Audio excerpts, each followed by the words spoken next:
द्वार्फ kettle chemical India कंपनीने CSR फंडातून सप्रेम संस्था आणि नवदृष्टी संस्थेच्या माध्यमातून हिवरे गावात हे जे काही आम्हाला ड्रीप दिले त्याबद्दल आम्ही त्यांचे खूप खूप आभारी आहे.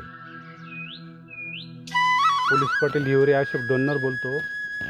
माझ्या गावाच्या या माळरान क्षेत्रावर जी झाडे लागवड झालेली आहे त्याच्यासाठी या सप्रेम संस्थेने जे आपल्याला हे नेटापेन कंपनीचं जे ड्रीप दिलेलं आहे त्यापासून या क्षेत्रावर जी झाडं होणार आहेत त्याच्या वाढीसाठी किंवा ज्या उन्हाळ्यात आपल्याला पाण्याचा तुटवडा येतो आहे त्याच्यासाठी भरपूर अशी म्हणजे वाढ होण्यासाठी मदत होणार आहे. या ड्रीपमुळे झाडांना जे जीवदान मिळालं आहे की झाडांना जीवदान म्हणजे आम्हाला जीवदान मिळाल्यासारखं आहे. त्याच्यामुळे हे ड्रीप होणं अत्यंत गरजेचं होतं. नमस्कार, मी विजया सहाने.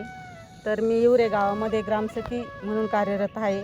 तर त्या ग्रामसखीचं कार्य असं आहे का एकत्र म्हणजे समूह तयार करून कामाला सुरुवात करायची. त्याचप्रमाणे आम्ही समूह तयार करून इथं जे काही श्रमदान आहे त्यासाठी तयार झालो होतो. आम्हाला ही जी सप्रेम संस्था आहे हिने मदतीचा हात देऊन शेततळ्याला पण पूर्णपणे तिने आम्हाला फायदा करून दिला. त्याच्यानंतर आम्हाला झाडं पण सप्रेम संस्थेकडून मिळाले. त्याचबरोबर आत्ता जी मेन आम्हाला गरज होती हे ड्रीप आहे, पाईप आहे, हे सप्रेम संस्थेने आम्हाला मनापासून दिलं आणि याचा आनंद आम्हाला फार फार फार म्हणजे मनापासून झालेला आहे. तालुक्यामध्ये 113 गाव आहे. सप्रेम संस्थेचे पण 5 जिल्ह्यांमध्ये कार्यरत आहे.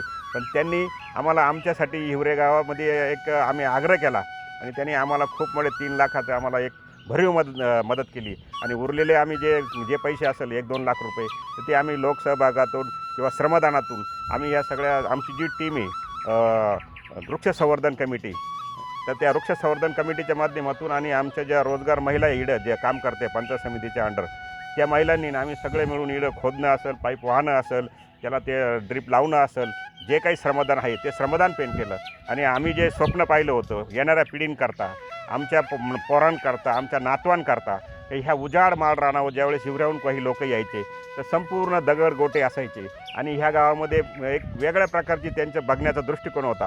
पण एक तालुक्यामध्ये असं एक गाव आहे, एक महाराष्ट्रात असं एक गाव आहे ते खडकाव पण क्रांती करू शकतं. आम्ही आता इथे काम करत होतो. पहिले आम्हाला झाडांसाठी पाणी घालण्यासाठी कमीत कमी 1 किलोमीटरवरून पाणी आम्ही ट्रॅक्टरनी टँकरनी आणायचो किंवा डोक्यावर आणायचो. तर आम्हाला आता शेततळ्यातून पाणी उपसण्यासाठी तर हे ड्रीप आणि पाईप सगळे आम्हाला सप्रेम संस्थेने दिले. तर एवढं महत्त्वाचं काम होतं हे का याच्यापासून आता आम्हाला काही टेन्शनच राहिलेलं नाही. झाडांना पाणी द्यायचं लय मजूर लागायचे आम्हाला, वैतागायचो आम्ही पाणी घालून डोक्यावर पाणी व्हायचो, पाणी घालायचो. आजच्या स्थितीला अशी पद्धत झालेली का हे ड्रीप दिल्यामुळं एवढं छान वातावरण झालेलं आहे इथं का झाडं पूर्ण हिरवळ झालेले. आम्ही इथं काही नसताना आम्ही एवढी लागवड केली.